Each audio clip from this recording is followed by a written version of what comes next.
Hello and welcome to The Hub, a podcast designed to help small and medium business owners navigate the ever-changing landscape of marketing. I'm your host, Matt Taylor Farrington, and the owner of Purple Bunny Marketing. And today I'm joined by Nick, our social media guru, our podcast guru, our videographer, whatever the hat you wear a few.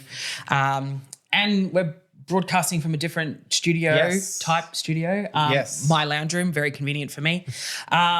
We got some new gear. It's amazing, exciting. You're enjoying it? Yes, lots of new gear to play with and do silly things with as well. I mean, I'm not behind the desk at the moment, so I'm not going to be able to play some sound effects right now. But no, but you can insert them later. Yeah, I'll insert them. Samuel's pressing buttons there. We're not sure. There might be a sound effect going off.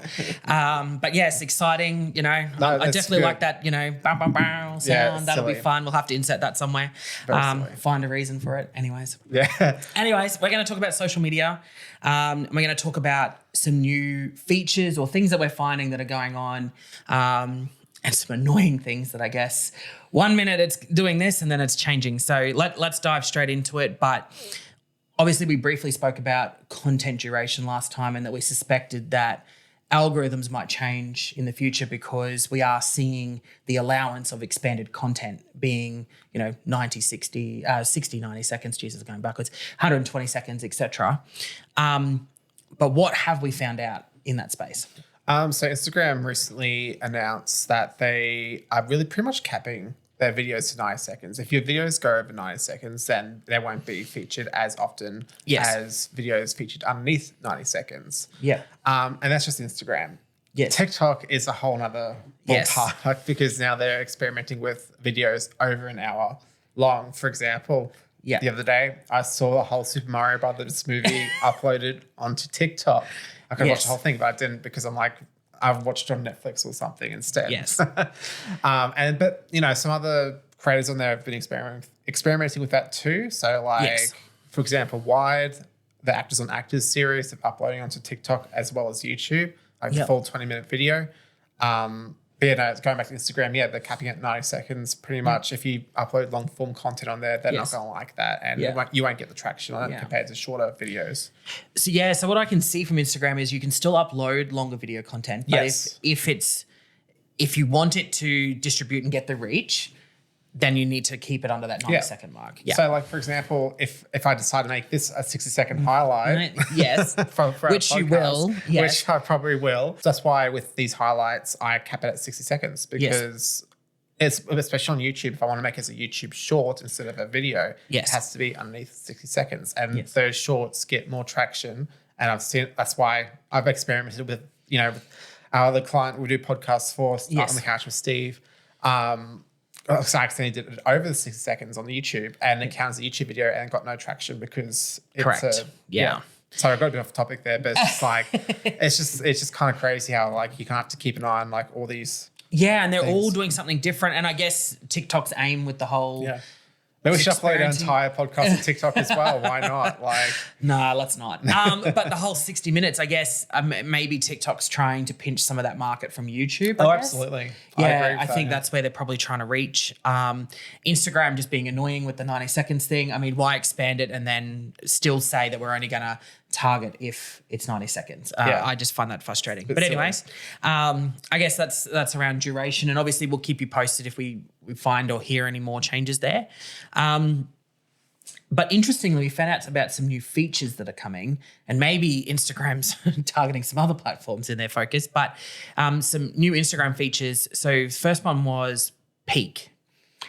So what is Peak and what are we seeing with that?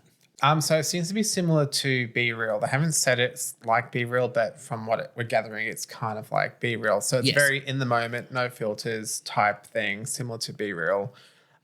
Which, personally, I don't use Be Real anymore because actually I saw a funny TikTok the other day where it's I stopped using Be Real because every photo of me was me at my desk. And I'm like, that's pretty much why I stopped too, because it kept going off during the day, during work, while in front of my computer. And but Instagram is experimenting with that now, slowly rolling it out.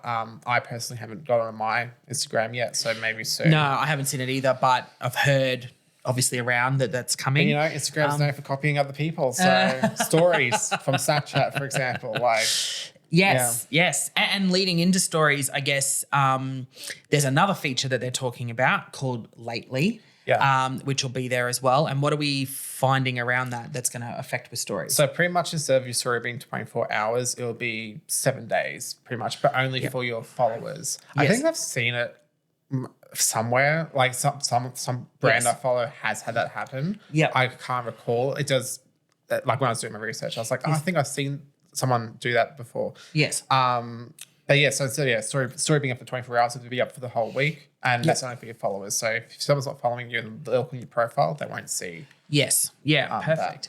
I actually kind of like that feature because sometimes I think there's a story that you go, you know what, I don't want to have to post a story every day. So if I can put that up for 7 days, it'd be great. And it'll stay active there versus, having to post every day, I guess, the same thing over and over.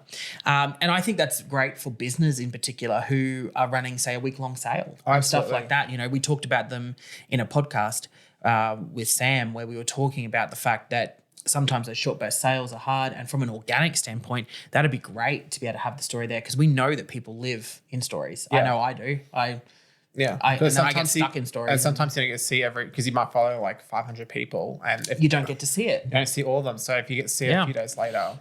Yes. Then yeah. Yeah. All right, cool. So that's Instagram features. Obviously, still the same company, but we're now talking about Threads. I personally have fallen off using it. I think we need to get back on using it. Yeah. I think personally we might, Purple Bunny's going to keep playing in there. We tried, we started, but I kind of just found the audience wasn't there. I think everyone, when it was new and exciting, everyone was like, bang, cool, let's get on this. And then I think it kind of lost its thing because I think I said in a previous podcast as well, the issues I found with it was it seemed to be very beta-ish because there was a lot of features where I'm like, okay, well, if you want to be a competitor to Twitter, I can do .x. I know, we're still struggling. I'm not calling it that. Yeah. But on X, you can direct message, you can, what couldn't I do at the time? I can't remember. But there was a lot of, especially direct message. Yes. You could do all this stuff on Twitter and you want to compete with them. But then didn't have the functionality. Didn't have any of the functionality that Twitter has. Lacked the desktop application. Yes. There was so many things that it was lacking. But now finally, and one of the features we were talking about is that they're going to allow cross-promoting. Yeah. So you can post on Instagram, can be posted on Threads as well. Yeah. And you've probably already seen that Threads is already popping up in your Instagram and Facebook as well. Yeah, I've seen the little swipe carousel going there. Because it kind of gets you because you go, oh, what's that? You click on it and then the App Store opens. Because I deleted the app and the App Store opens and it goes, oh, download Threads. I'm like, I've already had it. Yes. Not interested. Look, it probably still has potential somewhere down the line, but maybe I need to check it out again and see what's changed. But if it hasn't changed much, then I don't see. I agree. And I again, it goes back to what we've talked about in the past, where is your customer there and is your audience there? My answer to that is at this point, I don't see a lot of people using Threads, so I don't see the relevance in it at this point. Will that change? Possibly. Who knows? And maybe with allowing more functionality and more features and the changes that they're making, that people may gravitate back to it. But I do think they got hurt by the fact that they didn't have some of that basic functionality. Yeah, especially with that they already had in Instagram and Facebook. Yeah. So why didn't they put it there? Especially with Better for Business, because we very use that for scheduling or for Facebook, Instagram, and it's just like, well, why haven't you implemented Threads into that too? 100%. Because if they did, it would probably be a bit. I think we would have maintained with it and used it. I think we would have continued, and I think I would have used it more personally. Because at the time, again, we probably need to go back and check on the app because I guess we're just talking crap about the app and we haven't actually gotten our phones because maybe just need to do an update on it. But it's there. I just don't open it. Oh, right. But I probably need to get back in there and have a look. But yeah, I do think it's good that they're going to allow cross promoting because that was a downfall that I found. Maybe we'll throw the hop up there, give it a crack, see what happens. Why not? Because I know that video content's on there now and stuff. Put the highlight of us talking crap about the app on that. So, well, it'll get attention. Yeah, surely. Why not? We'll give it a go. Anyways, I think that's a wrap. That was kind of the things we wanted to talk about was the new features, what we're finding is happening. Obviously, these platforms are regularly doing changes. There's a lot of apps. We'll be dropping some blogs soon about some of the new functionality. So stay tuned for that sort of stuff as well. All right. So thanks for tuning in to hear and see more from The Hop. Make sure you subscribe on the links below. Special thanks to Nick for popping in, talking about social media and what we're seeing in the trends. And if you have an opinion about what you're seeing, maybe you're frustrated with one of the new feature changes, or there's a feature that you think should be there, please comment, share it. We'll talk about it, definitely. And stay tuned for more from The Hop, helping you to get your marketing hopping.